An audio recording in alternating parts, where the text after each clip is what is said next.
Welcome guys मेरो YouTube च्यानलमा हजुरहरूलाई हृदयदेखि वेलकम छ। म आज यसो कामको सिलसिलामा हिँडिरहेको थिएँ। एउटा बब्बाल भ्यू देखेँ क्या। त्यो भ्यू तिमीलाई देखाउँछु ल। पहिला हेर है, यो हो क्या बवाल छ। अनि तल फेरिमा भेरी भन्छ हामीले, नदी खोला नाला जे भने नि। अनि त्यसपछि पारि त्यहाँ चाहिँ दुईवटा ढुङ्गा खतरा ठुलो छ क्या। तर त्यहाँ चाहिँ म जान पाउँदिनँ, किनभने म काममा हिँडेको छु। चप्पल फुत्केर लाग्यो, साह्रै डरै छ। अनि यत्रो भिड देख्दा देख्दा गुनै आइसक्यो हौ, मेरो गुनै आइसक्यो। सकिँदैन अघिमा हुन्छ नि बाइक। बाटो त यस्तो खतम छ कि झन् यो एफजेड अफ रोडको लागि खासै बनेन जस्तो लाग्छ क्या मलाई। खासै बनेन यो एफजेड अफ रोडको लागि। ढुङ्गा बाल्ला गिटी हुन्छ नि यत्रो कत्रो भने यस्तो खालको क्या। यस्तो खालको गर गर गर गर होला क्या भन्छ खै, मलाई त थाहा भएन। तर यो भ्यू देख्दाखेरि आए हाय हाय, त्यो अघिको चाक दुखेको उफ्रेको बाइकमा हाइकिङ हानेको या ऊ गरेकोमा सब भुलिसकेँ मैले यो देखेर क्या। यो देखेर झन् गाउँतिर आउँदाखेरि यस्तो भ्यू देख्दाखेरि त आहा आनन्द आउँछ नि बरै। तिमीले पनि हेर, तिम्रो पनि यसो गाउँघरतिर घुस क्या। तिम्रो गाउँघरतिर घुसेकै छैन। कोहीले काठमाडौँ भनेको छ, कोहीले म्याप पोखरा भनेको छ, कोहीले तनहुँ भनेको छ। तनहुँ सनहुँ छोडिदे, सुर्खेतको पाहाडतिर आइज घुम्न। मुलाहरू हाइकिङ हान्न आइज। यस्तो मुला यस्तो पाहाड छ कि यस्तो पाहाड छ, कुरै छोडिदियो क्या। हग्छ क्या, हग्छ। मैले त हगिसकेँ भन्ने नि त यस्तो भिड देख्दाखेरि। अब यहाँदेखि मैले चप्पल फालौँ त कस्तो हुन्छ। अब लाज लाग्छ है मलाई। उताबाट बोजै आइसक्नु भएको छ, किनभने मान्छेको अगाडि म भिडियो बनाउन हल्का अलिकति कन्फिडेन्स छैन मसँग।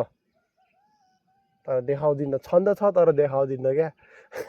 पब्लिक गर्दैन। कन्फिडेन्स हेऱ्यो भने त फेरि मैले यो के भन्छ, यो मैले फेरि यो भेरी छ नि, यो भेरीलाई रोक के भन्छ त्यसलाई, एक्लै बाँध लगाएर नि रोकिदिन्छु क्या। यतातिर नि कडाइदिनु सक्छु, उता नि कडाइदिनु सक्छु। त्यस्तो त्यस्तो छ मसँग कन्फिडेन्स, तर नदेखाएको मात्रमा। अनि त्यसपछि त्यही हो, गाउँघरतिर घुम्न आऊ केटा हो। जे जस्तो भए पनि त्यस्तो घर देख्यौ भने चाहिँ तिमीले हाय हाय भन्छ। यस्तो घर देख्यो भने बवाल छ। यहाँ हेर घरहरू। अब यसैमा एउटा गाउँघरको गर्लफ्रेन्ड भइदिएको भए हाय हाय हाय, बेग्लै मजा छ, बेग्लै मजा छ। यसो अब यतातिर ससुराली बनाउनु पर्ला भनेको, कोही छ भने सम्पर्क गर्दा हुन्छ है। सिङ्गलै बसिरहेको छु। बाटोमा आउँदाखेरि दामी दामी केटीहरू देख्छु तमा। अब कि त्यो केटीहरूलाई हेरौँ कि अब यस्तो बाटोलाई हेरौँ कि अझ यो धेरै राम्रो हो। त्यो पछाडि पछाडि त कसम आउँदैन भन्ने मन लाग्छ। तर यस्तो देख्दाखेरि चाहिँ यतै ससुराली बनाऊँ कि भन्ने जस्तो लाग्छ। तर एउटा केटी चाहिँ मलाई मन परेको थियो है बाटोमा। तर त्यो केटी चाहिँ मैले त्यो केटीसँग के भन्छ भिडियो बनाइदियो। त्यो केटीसँग भिडियो बनाइदियो है। काम गर्दैछु त्यो करेसाबारी भन्छ होला सायद, त्यस्तोमा काम गर्दै थियो। झन् त्यस्तो भेडाएपछि त है कसैलाई आउँदैन क्या त्यो गाउँको मान्छे काम गर्ने। अनि त्यसपछि त्यत्तिकै माया पनि हुन्छ गाउँघरमा, यत्तिकै भ्यू पनि देख्न पाइन्छ। अझ यो भन्दा माथिमा डाँडा टुप्पै नागेर जानु छ म है। यस्तो यस्तो पाहाडहरू त दुई तिनवटा नागिन्छ होला सायद। एउटा यो पाहाड भयो, एउटा यो पाहाड भयो, अनि त्यसपछि यो एउटा पाहाड छ। यहाँदेखि कटिङ गएर उता अगाडि गएको छ। मजै छ यहाँ चाहिँ। तर बाटोमा देखेको तिमीलाई मैले भन्नुपर्दाखेरि चाहिँ, बाटोमा देखेको केटी चाहिँ एउटा बब्बाल थियो यार। आमामा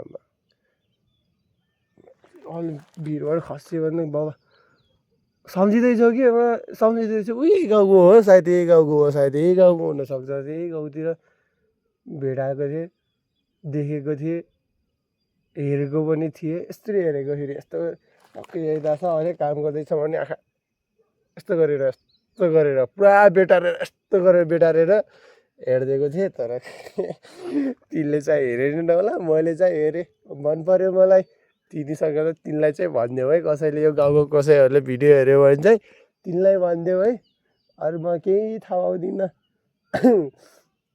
यसै गरी मेरो भ्लग बन्द हुन्छ किनकि म बाइक चलाउनु पर्छ बाइकमा अड्डाउनलाई मोबाइल केही छैन अनि त्यसपछि बाटो पनि धेरै अप्रोड छ क्या म धन्नले तल खस्थेँ हो यस्तै भिड छ त्यहाँ तल पनि अगाडि त्यस्तै भिड थियो धन्नले खस्थ्यो मुला के भन्छ अरे 5-6 मिनटसम्म त होल्ड गरेर बसेको थिएँ ढक ढक ढक ढक ढक मुटुले हान्यो त्यसपछि यहाँ आएँ त्यहाँ केटी देखेँ शीतल यहाँ आएँ यस्तो भ्यू देखेँ झन् शीतल भयो अब त सुत्दिउँ जस्तो लाग्छ अब के गर्नु कामले हिँडेको मान्छे काम गर्नै पर्यो के कसो ल ल बाई बाई अब भिडियो अर्को हेर्दै गरौँला के छ र हेर्दै गर्नु होला सब्सक्राइब गरिदिनु होला सेयर गरिदिनु होला सक्दो बाई बाई